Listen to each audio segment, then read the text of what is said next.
2교시 시작하겠습니다. 자, 2교시는 뭐냐면은요, 개발의 위험입니다. 그래서 전 시간에 언급한 바와 같이 이 부동산 개발업자 또는 시행자는 어마어마한 위험이 따릅니다. 그 중에 대표적인 게 이제 법률적 위험이라는 게 있어요.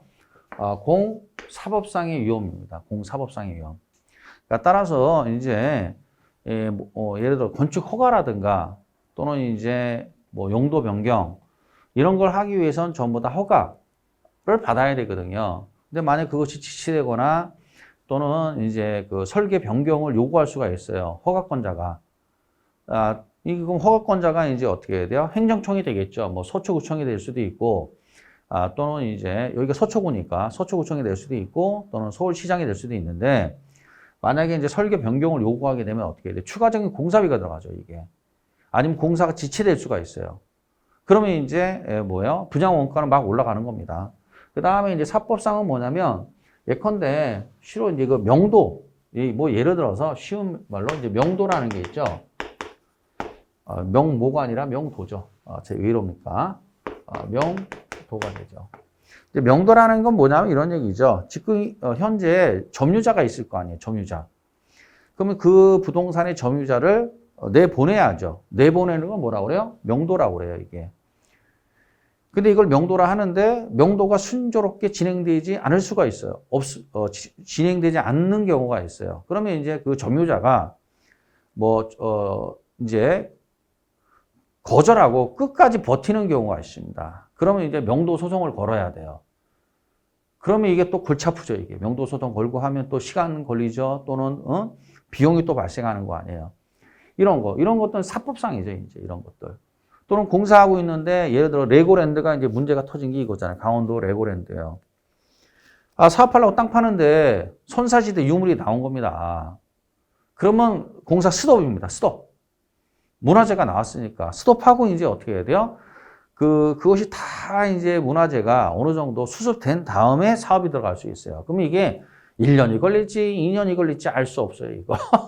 이게 답이 없는 거예요, 이게. 그래서 이제 참 이게 이런 문제, 그러니까 그냥 뭉개고 그냥 해버린단 말이에요, 이게. 그래서 지금은 그게 힘들어요. 옛날에는 뭉개고 했습니다. 그래서 이제 예전에 여기 보면 저기 송파 저쪽 하남 쪽 가면은 그 한성 백제가 있단 말이에요. 유적들이 있단 말이에요. 근데 그 위에다 그냥 아파트 다 올려버린 거예요, 그냥. 왜냐면 땅 파면 유물 나오니까 그냥 묻었다. 옛날에 그랬던 모양이에요. 지금은 이제 그렇게 안 되죠. 그래서 이제 보면 이제 땅 파다 만약에 유물 나왔다. 그러면 이제 이거는 빼박이 이제 꼼짝 못 해요. 그러니까 이런 걸 다 무슨 위험이라고 그래요? 법률적 위험이라고 그래요, 이런 거를. 그 다음에 이제 시장 위험인데요. 그럼 이제 시장 위험이라는 게 뭐냐? 자, 보세요. 보통 이제 계획은 이제 어떻게 돼요? 계획은 시장 위험이라는 건데, 계획을 한단 말이에요. 기획 또는 계획을 한단 말이죠. 그런데 이러고 난 다음에 이제 타당성이 있다. 그리고 사업이 들어갔는데 실제로 이제 분양을 치는 거는 기획하고 이제 언제예요? 약 2년 또는 3년 후에 3년 후에 이제 어떻게 해야 돼요? 선분양을 친다 할지라도 3년 후에 분양을 친단 말이에요. 그럼 3년 후에는 뭐야? 미래입니다, 여러분, 미래. 여러분, 미래는 확실해요, 불확실해요? 불확실한 거예요, 이게. 그러면 이제 서로 여기가 이제 예를 들어서 2020년에 기획을 해서 그 다음에 분양을 이제 언제 하느냐? 2023년에 분양을 한다 합시다. 선분양이 됐든 뭐가 됐든 분양을 한다 합시다. 그러면 여기가 현재란 말이에요. 이때는 뭐야? 2020년에는 3년 후에는 지금 상승장이니까 그때도 계속 상승장일 거야. 그리고 들어왔단 말이지. 근데 2023년 딱 돼보니까 어떻게 돼요? 이때는 굉장히 낙관적으로 봤죠. 그리고 사업한 거 아닙니까? 근데 2023년 딱 분양 치려고 딱 보니까 어떻게 시장이 어떻게 상승장이야, 하락장이야? 완전 하락장으로 돌아섰잖아요. 그래서 2020년에 그때 주담대 대출금리가 2%였단 말이에요. 지금 몇 프로예요? 주담대 대출금리가 6%, 7%예요, 지금. 그러니까 완전히 시장이 돌변한 거 아니에요? 바뀐 거 아닙니까? 그러니까 이게 어떻게 돼요? 콱 제동이 걸리면서 뭐가 뻥 터져요? 미분양 터지는 거지. 그럼 이제 여기서 이제 미분양으로 가는 거 아니에요, 이제. 미분양 가면 이거는 뭐야? 망했다고 보면 돼요, 이게. 그럼 이런 걸 무슨 위험이라고 그래요? 시장 위험이라고 그래요. 자, 보세요. 상황에 따라서는, 개발된 부동산이 분양되지 않거나 미분양, 임대되지 않는 수도 있다. 또한, 이제, 수분양적 확보 어렵다. 그럼 어떻게 해야 돼요? 덤핑 치는 거예요, 이제, 덤핑. 덤핑 칩니다. 뭐, 중도금 무이자, 뭐, 이런 식으로, 뭐, 덤핑을 치는 거예요. 덤핑 쳐서, 이제 뭐야, 거의 억지로 이제 분양을 쳐버리는 거죠. 그러면, 결국 어떻게 해야 돼요? 남는 거 아무것도 없다는 얘기예요. 아니면 적자가 날 수도 있죠. 이게 바로 무슨 위험이에요? 시장 위험이에요. 그래서 여러분들은 시장 위험하면 뭐 생각하면요? 요 미분양 생각하면 돼요, 미분양. 그래서 지금 신문에 보면 미분양이 나오잖아요. 지방에 지금 미분양 많습니다. 제일 미분양 심한 데가 어디냐면 이제 대구. 저는 신문 보고 얘기하는 겁니다. 제가 주관적인 얘기는 안 합니다. 대구. 그 다음에 경남 쪽이 미분양이 많아요, 지금. 경남 쪽. 대구하고 경남 쪽. 그 다음에 어디예요? 인천. 인천도 미분양이 많아요. 여기가. 좋은 신호가 아니죠, 이게. 그래서 이제 그 송도, 인천 송도인 경우에는 거의 그 반토막 났다 그러더라고요. 고점 대비 지금. 만약 고점에 10억이었으면 지금 5억이란 얘기예요. 실거래가가. 심각한 거죠, 이거. 그래서 그만큼 심각한 거죠. 하여간 이제 이 시장 위험한 미분양 생각하시면 되겠습니다. 그러니까 이런 위험을 부담하고 그래서 이제 사업을 하는 거예요. 그래서 이 건설회사들이 한 방에 가는 거예요, 이게. 그래서 이제 여러분 아시다시피 이제 뭐 예전에 건영, 우성, 청구 이런 데 있지 않습니까? 다 어떻게 돼요? 한 방에 갔잖아요. 삼한건설 이런 데 한 방에 가는 겁니다. 이게 위험이 이렇게 커요, 여러분. 그 다음에 예전에 중앙하이츠라고 있었죠. 여러분 아시나요? 중앙하이츠. 거기도 결국은 문 닫았죠. 옛날에 중앙하이츠가, 아시나 중앙하이츠를 들어보셨을 겁니다. 중앙하이츠. 중앙하이츠가 이제 있는데, 여기가 이제 시행과 시공 같이 했던 회사인데, 아직도 중앙하이츠 아파트 있죠. 근데 여기 회장님이, 이제 예전에 70년대, 저야 아버지 세대죠. 아버지가 전성기 시절을, 저희 아버지가 이제 전성기 시절에 70년대, 쓰리 트로이카 여자 배우, 그래서 유지인, 장미, 정윤희. 장미 씨는 아직도 TV 나오시더라고요. 정윤희 씨의 조회장, 남편입니다. 이게. 아니, 중앙하이츠가. 근데 결국 묻어났어요. 이게 무슨 위험이에요? 그만큼 이게 이 진폭 심한 겁니다, 이게. 자, 그 다음에 이제 비용 위험인데요. 비용 위험 딴 거 아니에요. 무조건 공사기간이 지체됐다, 이거예요, 지체. 그러면 이제 어떻게 돼요? 판매가는, 분양가는 일정할 때 원가 올라간다는 얘기죠. 아까 다 설명했죠. 원가 올라가니까 이게 남는 게 없어요, 이게. 그 다음에 또 요즘 심한 게 뭐예요? 인플레인데, 여기서 말하는 인플레가 건설자재 인플레예요. 건설자재 인플레가 심한 시기가 있어요. 요즘 같은 시기예요. 그래서 철근이라든가 철근 또는 레미콘 이 가격이 급등한단 말이에요, 지금. 그래서 지금 철근이라든가 레미콘 가격이 2배, 3배 올랐습니다. 그래서 분양 공사비가 오른 겁니다, 이게. 그래가지고 지금 저희 집도 얼마 전에 이제 누수가 일어나서 아파트인데 이제 누수 일어나가지고 밑에 층에서 항이 올라왔어요. 그래서 어떻게 우리가 이제 저희 집이 책임을 져야죠. 그래서 이제 누수 공사하고 막 했는데 그때 이제 인테리어 이제 사장님 말씀이 공사비가 2배 올랐다, 이게. 그래가지고 너무 힘들다 그러더라고. 이게 왜 올라간 거예요? 이게 다 시멘, 그 다음에 타이루, 그 다음에 철근, 레미 다 오른 거예요. 이걸 뭐라고 그래요? 인플레, 건설 인플레. 건설 자재 인플레가 발생하게 되면 이게 예상했던 것보다 원가가 너무 많이 올라 버린단 말이에요. 그러면 이제 원가가 오르면 남는 거 없다는 얘기죠.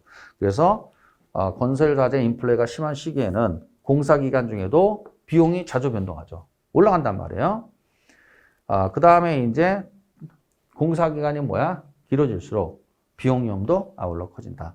그러니까 당연히 그래서 예정된 공기 내에 끝나는 걸 원하는 거죠. 그래서 빨리빨리 하게 되는 빨리빨리. 그러다 보니까 또 부작용도 만만치 않죠. 이 부작용이 뭐예요? 빨리빨리 하다 보니까 부시시고. 문제 많죠, 이게. 예, 그래가지고 또 어떻게 돼요? 뭐 입주해서 보니까 똥 냄새가 나더라. 왜 그런가 했더니 이제 그 인부들이 공사하면서 인분을 이제 뭐야? 그냥 비닐 봉다리에다 던져놓고 간 거예요. 그러면 입주 청소라는 걸 해요, 여러분. 입주 청소. 맨 마지막에 입주 청소를 제대로 못한 거예요. 그러면 이제 그냥 기가 막히죠, 이런 부시시공. 여기 그 서초구 어디에서도 재건축 아파트 난리 났었죠. 그 GS 건설인데 이제 부시시공 해가지고 그 화학약품을 그냥 방치한 상태로 이제 놔둔 거예요. 그래서 이제 입주민들 그 악취에 고생하고 그 다음에 이제 폐자재를 보통 귀찮으니까 땅에다 묻어버린단 말이에요. 그러니까 정원수들이 자라요? 못 자라죠. 난리 났었죠. 에휴, 이런 겁니다, 이제. 자, 그래서 이제 어찌됐건, 이런 위험들을 부담하고, 이제 누가, 부동산을 공급하는 거예요. 부동산 개발업자, 시행자가 공급을 하는 겁니다. 그래서 요 세 가지 정도 위험이 있다. 요 세 가지는 시험에 잘 나와요. 그래서 하나 무슨 위험? 자, 천천히 다시 한번. 무슨 위험? 법률적 위험, 그 다음에 시장 위험, 그 다음에 비용 위험. 이렇게. 그 다음에 이제 또 시험에 잘 나오는 게 이 부동산 개발에서의 타당성 분석이라는 거예요. 아까 보면 부지를 선정하고 난 다음에 이제 어떻게 합니까? 타당성 분석을 들어가서 할 거다, 개발할 거다, 말 거다 결정하는 거잖아요. 이 부동산 타당성 분석은 이렇게 6단계로 나눌 수가 있어요. 뭐냐면 제일 먼저 하는 게 지역경제 분석의 지, 그다음에 시장 분석의 시, 시장성 분석의 성, 타당성 분석의 타, 투자 분석의 투. 이렇게 요건 좀 암기하시는 게 좋습니다. 여기 암기하세요. 그래서 지시성 타투. 그래서 지시성을 가진 사람이 지시가 성 중에 지시가 있죠. 지시성을 가진 사람이 타투. 타투가 문신이잖아요. 문신. 문신이 영어로 타투입니다. 그래서 지시성을 가진 사람이 문신하고 다닌다. 지시성 타투. 외우시면 돼요. 그래서 지가 뭐예요? 지역 경제 분석, 시장 분석, 성, 시장성 분석, 타당성 분석, 투자 분석. 이렇게 5단계로 나눌 수가 있어요. 최종적으로 이제 한다, 안 한다는 요 투자 분석에서 할 거다, 말 거다가 결정이 되는 거예요. 그럼 제일 먼저 나오는 게 이제 뭐냐면 지역 경제 분석이라는 건데 별것도 없어요. 지역 경제 분석이라는 게 뭐냐? 이제 예를 들어서 이제 만약에 사업을 서초구에서 하고 싶다. 그러면 이제 서초구, 강남구에서 하고 싶다. 강남구. 예를 들어 하남시에서 하고 싶다. 하남시. 해당 지역이 있을 거 아니에요. 그 지역에 모든 부동산 수요의 원천을 조사하는 게 지역 경제 분석이에요. 모든 부동산 수요의 원천은 뭐야? 바로 그 지역의 경제 상황이에요. 그러니까 지역의 경제 상황. 그러니까 따라서 하남시면 하남시, 그 다음에 예를 들어서 김포면 김포. 그 일단의 지역의 지역 경제 상황이 모든 부동산 수요의 원천이 되는 겁니다. 그러면 그 원천에 보면 이제 뭐가 나오느냐? 고용의 고, 소득의 소, 인구의 인, 그 다음에 교통체계 등이거든요. 그래서 고소인 교통체계. 요거 외우시면 편해요. 그래서 그 지역의 당해 지역의 경제를 분석하는데 그럼 지역 경제가 의미하는 게 뭐냐? 고용, 소득, 인구, 교통체계. 이게 바로 그 지역의 경제 상황을 얘기해 주고 있는 겁니다. 그러면 그 지역의 경제 상황이 어떻게 돼요? 이게 바로 모든 부동산 수요의 원천이 되는 거예요. 이게. 그러니까 따라서 고용, 소득, 인구, 교통체계가 요 네 가지가 뭐야? 요 대표적인 네 가지가 그 지역의 모든 부동산 수요의 원천을 제공하고 있는 거예요. 그러면 예를 들어 제일 중요한 게 뭘까요? 여기서 바로 고용입니다. 고용이 제일 중요한 거예요.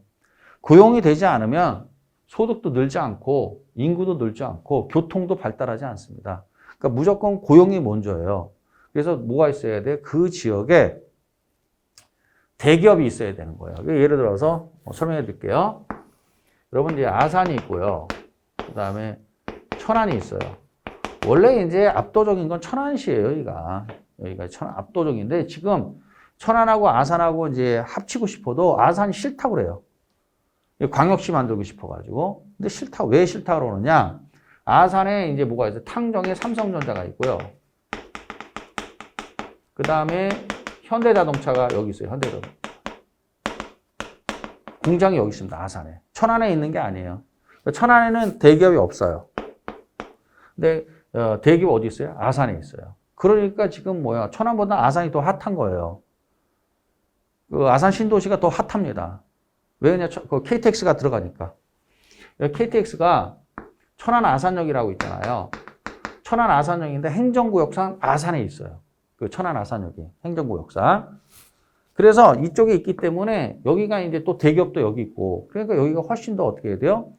고용이 어떻게 해요? 고용이 잘 되잖아요. 그러니까 요즘 핫한 건 천안보다는 아산이 훨씬 더 핫합니다. 고용 때문에 그런 거예요. 그럼 고용이 늘면 소득이 늘고요. 그럼 인구가 늘고요. 교통은 저절로 좋아집니다, 여러분. 자, 그래서 이것들이 바로 뭐야? 바로 이게 지역경제, 즉 모든 부동산 수의 원천이다. 그러면 이제 이때 나오는 게 이제 고용을 제일 중요하니까 그 고용을 볼 때 보는 게 뭐야? 바로 이제 기반 산업과 비기반 산업이에요. 용어를 배우는 거예요. 기반 산업이 있고요.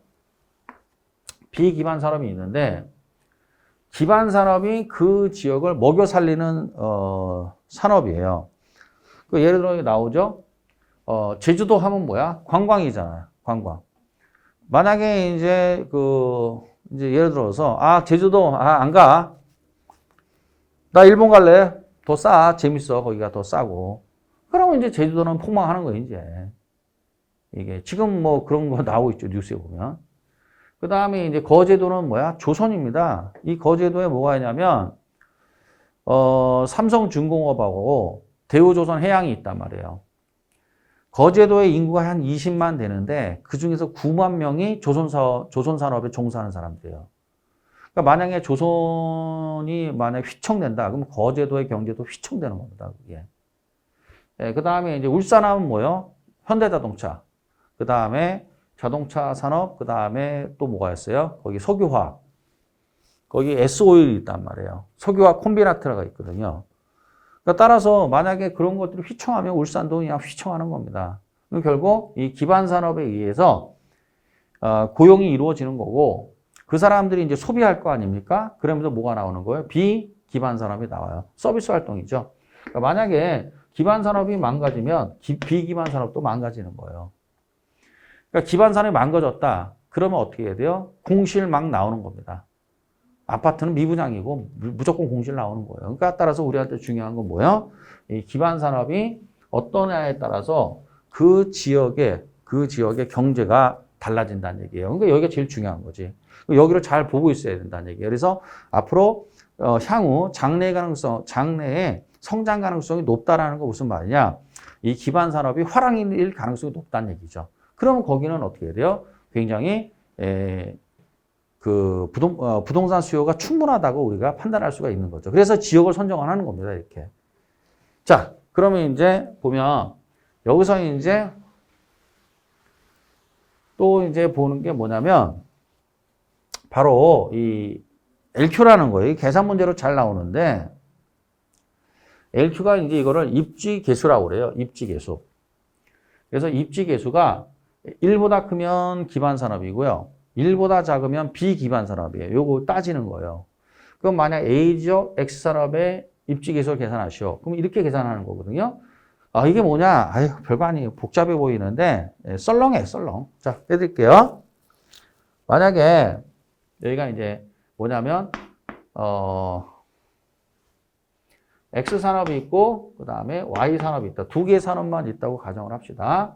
그러면 A와 B만 있는데 뭐 이런 식으로 시험 문제가 나와요. X산업이 있고 여기가 이제 A지역, B지역. 그러면 이제 두 개 다음에 이게 뭐가 돼요? 전국이 되겠죠. 이렇게. 이런 식으로 나옵니다. 그럼 예를 들어서 여기가 5명, 여기가 10명, 10명, 5명. 이런 식으로 나올 수 있단 말이에요. 이렇게. 그러면 이제 자 합하면 뭐 15명, 15명이죠. 전국 이게 얼마야? 30명이죠. 이런 식으로. 아시겠죠? 다음에 15명, 이것도 15명. 이렇게 되는 거죠, 이제. 되나요?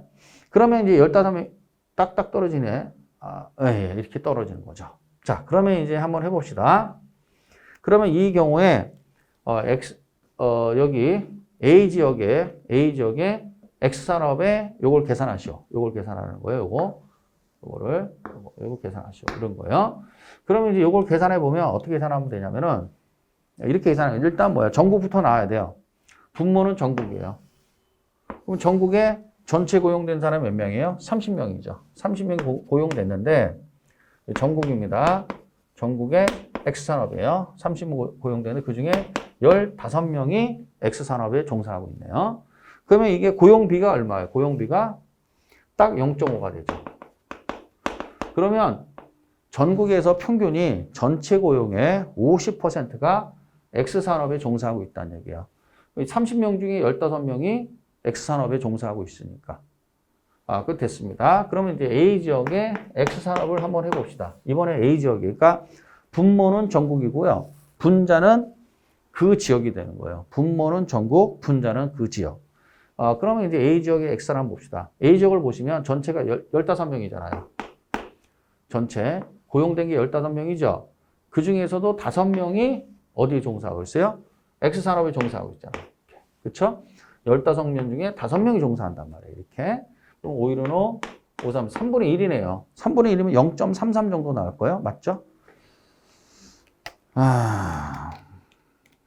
그렇지. 0.33 나와요. 그러면 이제 대략 0.3이 나와요. 이렇게. 그러면 계산해보면 얼마요? 0.3 나누기 0.5니까 0.6이 나오네요.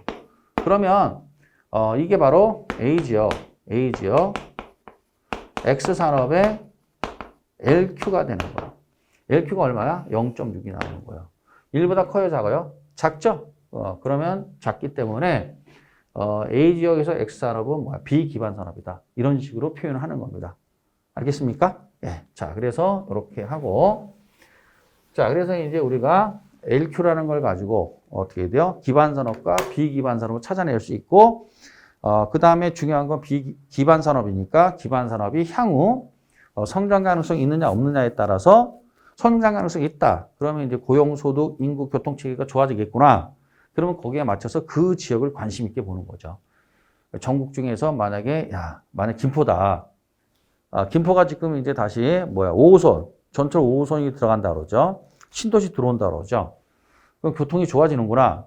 인구가 증가하겠구나. 그럼 이제 김포 쪽에 또 관심을 가질 수도 있는 거죠. 이런 식으로. 그 다음에 이제 시장 분석이라는 건데, 시장 말 그대로예요, 여러분. 자, 그래서 우리가 어디를 정했느냐? 이래서 앞으로, 이제 상대적으로 이제 김포가 성장 가능성이 높다.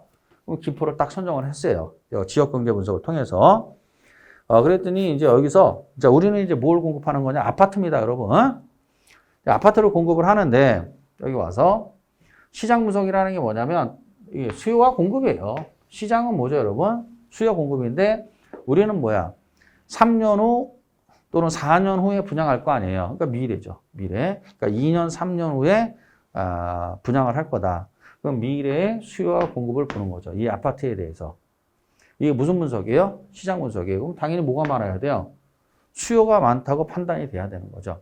여기는 충분히 받쳐주겠구나. 수요가.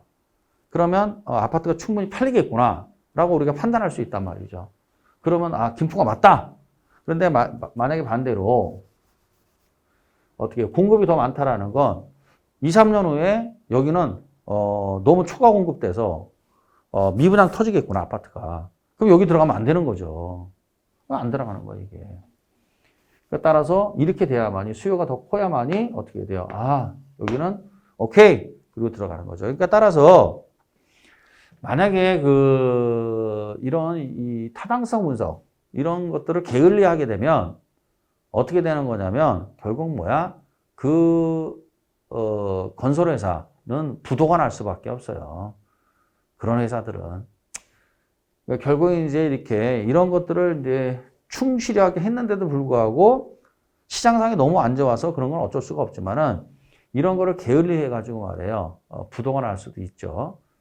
뭐 몇 개의 건설회사들이 있는데 더 이상 언급하지 않겠습니다. 자, 됐습니다. 그래서 이제 하여간 김포 오케이다 이런 거죠. 그 다음에 또 넘어가는 게 또 있어요. 이제 시장성 분석이에요. 시장성.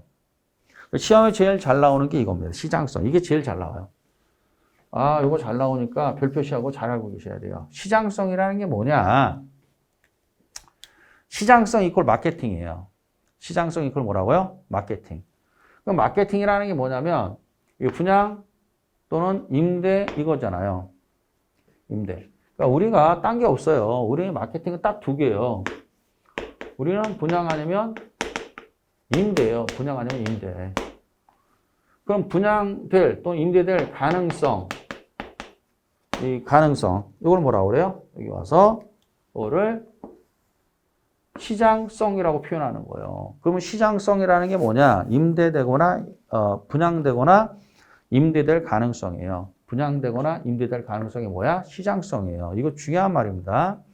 그래서 현재나 가까운 미래에 임대되거나 분양되거나 임대될 가능성. 그게 뭐예요? 시장성이라는 거예요. 시장성이 있어야 되는 거예요.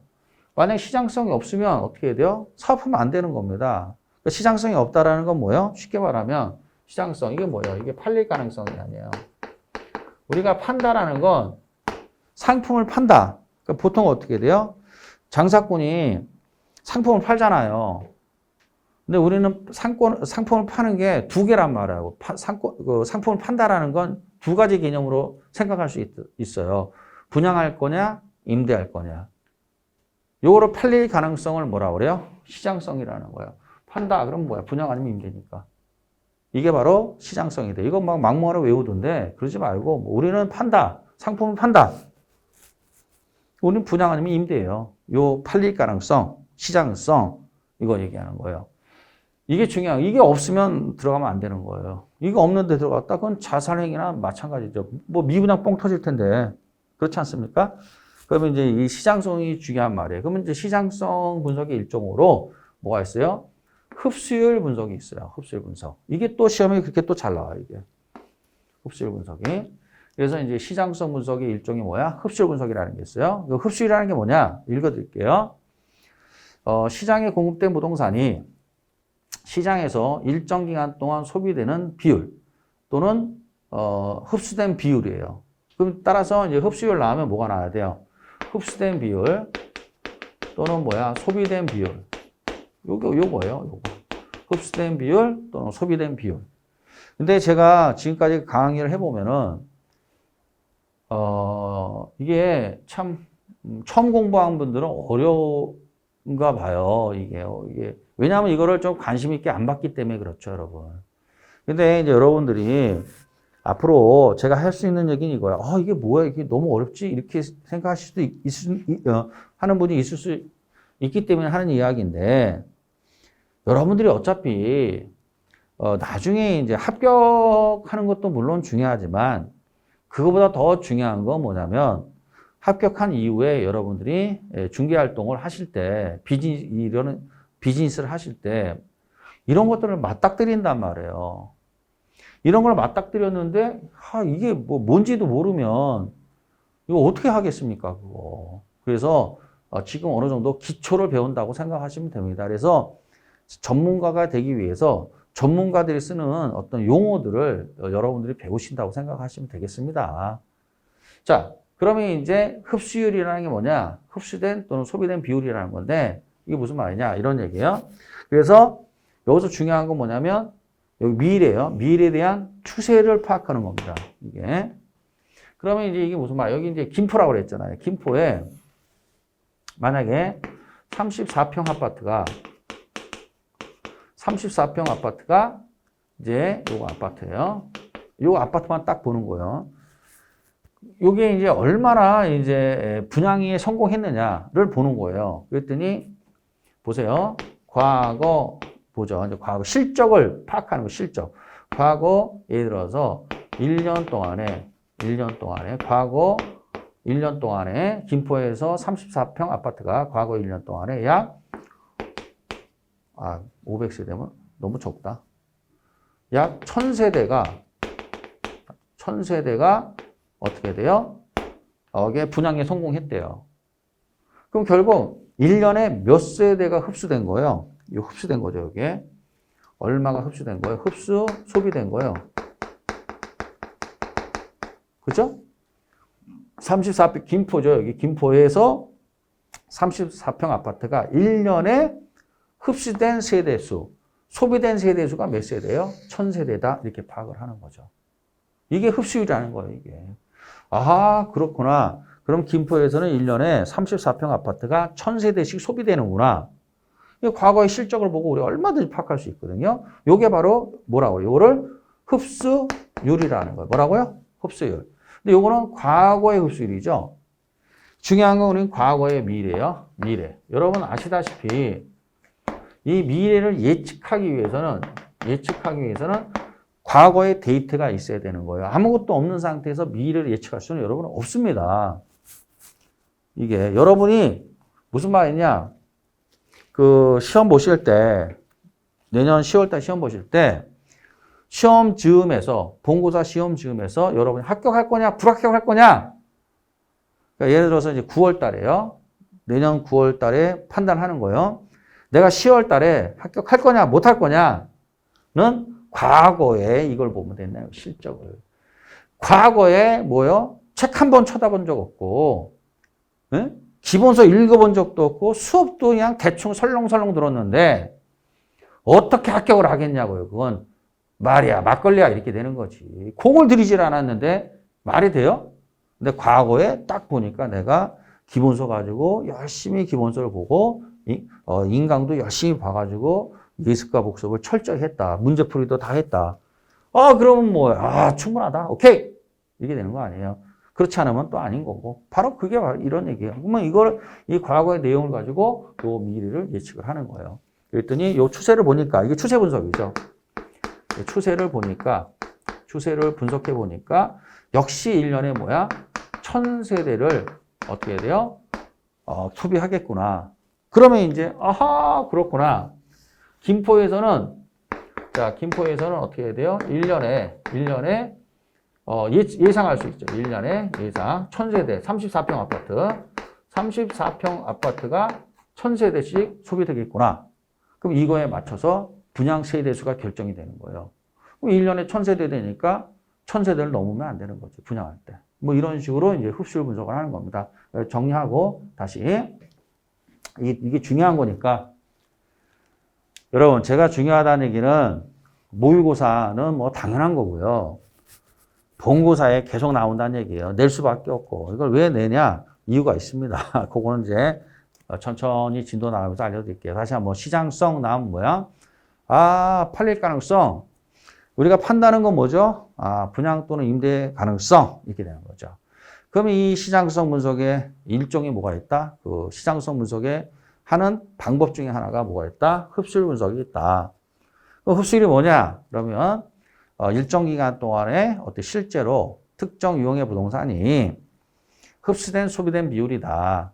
요거 얘기하는 거죠. 그렇죠? 요 과거의 데이터를 가지고 미래를 예측하는 게 흡수율 분석의 목적이다. 따라서 흡수율 분석의 목적 한번 뭐 알아야 돼요? 미래의 추세예요. 미래의 추세. 이거. 시험에 뭐라고 나오냐? 흡수율 분석의 목적은 과거와 현재의 추세를 파악하기 위해서다. 땡이지 뭐. 과거 현재가 뭐가 중요해요, 여러분? 과거 현재. 자, 과거 현재가 뭐가 중요해요?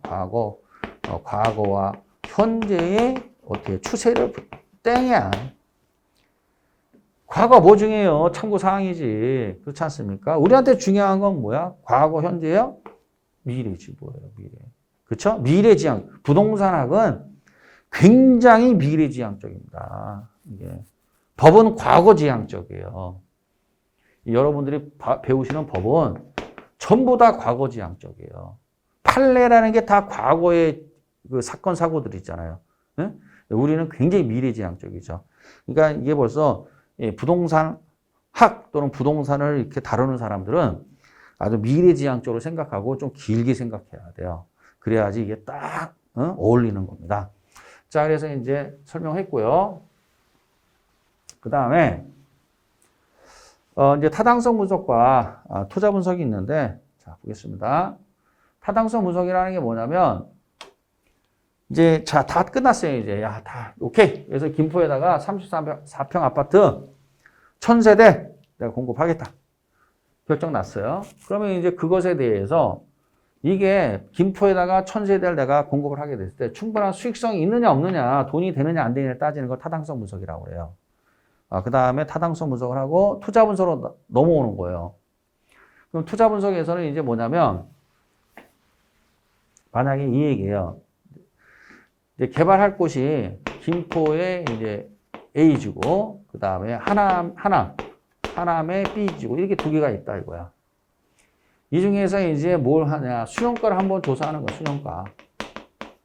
또는 뭐야? 내부 수익률을 조사하는 거예요. 이때는 부지라든가 개발의 규모라든가 예상 분양가, 분양 원가 다 끝난 거거든요. 그러면 이제 현금 흐름 분석을 한번 해보는 거예요. 그랬더니 여기가 만약에 10인데 여기는 5다. 예를 들어서 10원인데 5원이다. 여기는 수익률이에요, 수익률. 여기는 수익률이 15%인데 얘는 5%가 나오더라. 예를 들어서. 그럼 당연히 두 개를 보고 어느 걸 결정해요. 김포! 딱 되는 거죠. 이게 바로 투자 분석이라는 거예요. 보세요. 대상 개발 사업이 타당성이 충분하다고 해서 언제나 투자자에게 채택되는 것은 아니다. 뭐냐면 A나 B나 다 타당성은 있어요. 이렇게. 수용가가 0보다 크고 내부 수익률이 요구 수익률을 충족하니까. 요구 수익률 몇 프로였냐면은 이제 3%였다라고 합시다. 가정하면은. 다 뭐 오케이란 말이죠.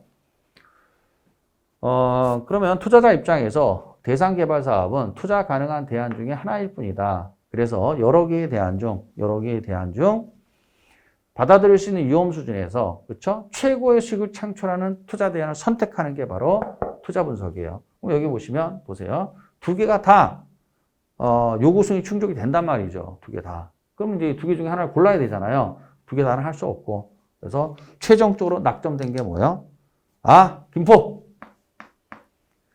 자, 김포에 이제 어떻게 해야 돼요? 오케이. 5호선 들어갈 수 있는 그 예정 전철역 주변으로 오케이. 딱 결정 난 거죠. 여기서 최종적으로 이제 한다 만다가 결정이 되는 겁니다. 자, 그 다음에 여기까지 했고요. 다시 한번 정리할게요. 요 순서 아셔야 돼요, 여러분. 자, 순서도 우리 시험에 나왔었어요, 이거. 순서.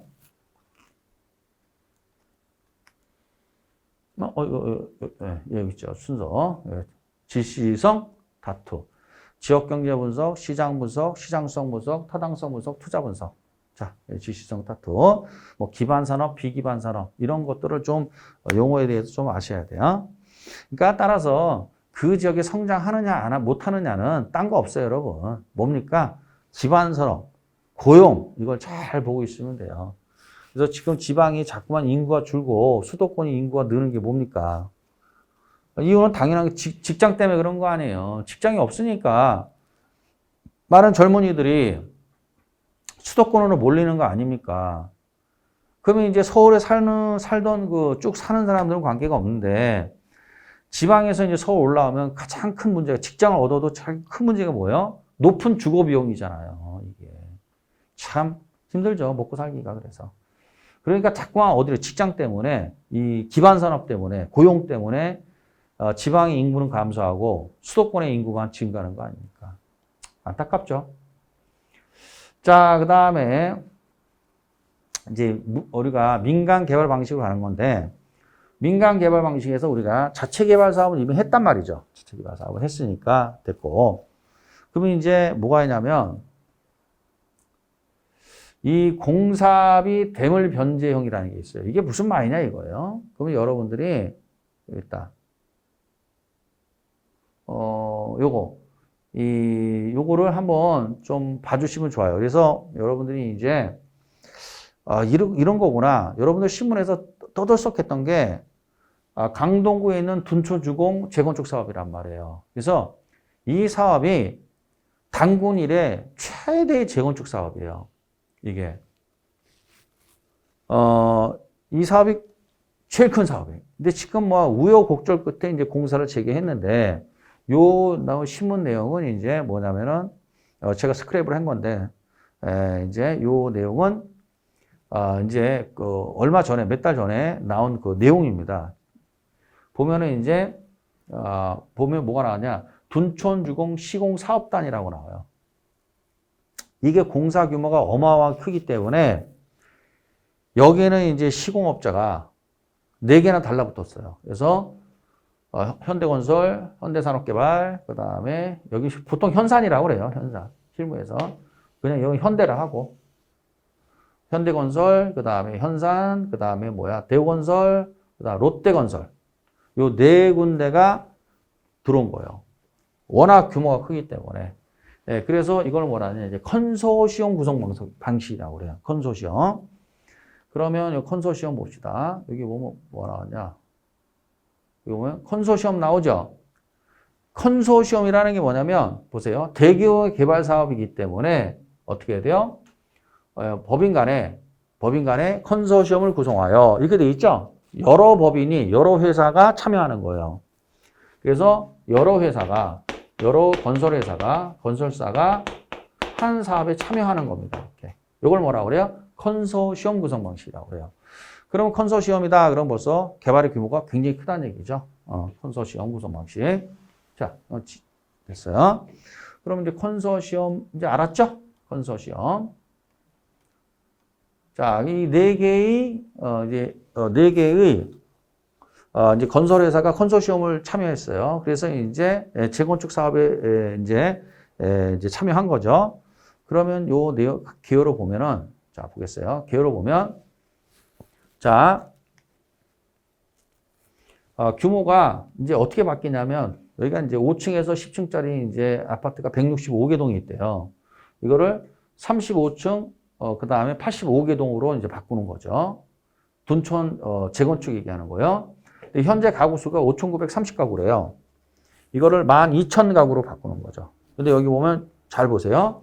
여기 보면 약 12,000가구 중에서 4,786가구는 일반 분양분이라고 되어 있잖아요. 일반 분양분. 그렇죠? 일반 분양분. 지금은 평당 분양가가 얼마냐면 3,800만 원. 이건 예전 거라. 3,800만 원 정도 됐어요. 지금 일반 분양가가. 그 다음에 이제 공사비가 있는데 잘 보세요. 조합이 2조 6천억을 되고, 그 다음에 시공단이 3조 2천억을 되는 거예요. 그러니까 전체 재건축 사업을 하는데, 그 중에 2조 6천억은 어떻게 해야 돼요? 조합이. 나머지는 시공단이 되는 거예요. 이렇게. 컨소시엄 구성 방식에서. 그래서 재건축 사업을 하는 거죠. 이게 바로 뭐냐? 이게 바로 일반 분양분이라고 나왔죠? 그럼 이제 이 조합원 물량이 있단 말이에요. 조합원 물량. 잘 써야죠. 그럼 조합원 물량이 있을 거 아닙니까? 그렇죠? 그럼 전체 12,000가구 중에서 4,786가구를 누가 먹는 거예요? 요거 일반 분양은 누가 먹는 거냐면은 요거는 요 시공단이 먹는 거예요. 시공단이. 그럼 나머지 1203이 마이너스 4786. 그럼 나머지가 7,246가구예요. 그러면 요거를 뭐라고 그래요? 요거를 잘 헷갈리겠네요. 그러면 전체 12,032가구 중에서 4,786가구는 건설회사, 4개의 건설회사가 먹는 거고, 그럼 나머지 7,246가구는 조합이 갖고 가는 거예요. 조합원 물량이라고 그래요, 이거를. 그러면 2개로 나누는 거예요. 하나는 뭐요? 조합원 물량. 얼마가 되는 거야? 7,246가구. 그 다음에 일반 분양 물량.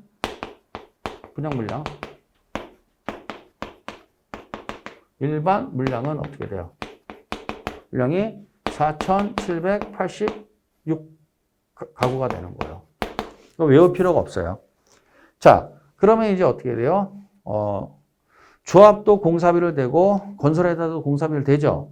됐으니까 어떻게 해야 돼요? 결국 요거는 누가 먹는 거예요? 이거는 건설회사가 먹는 거예요. 그럼 건설회사가 어떻게 해야 돼요?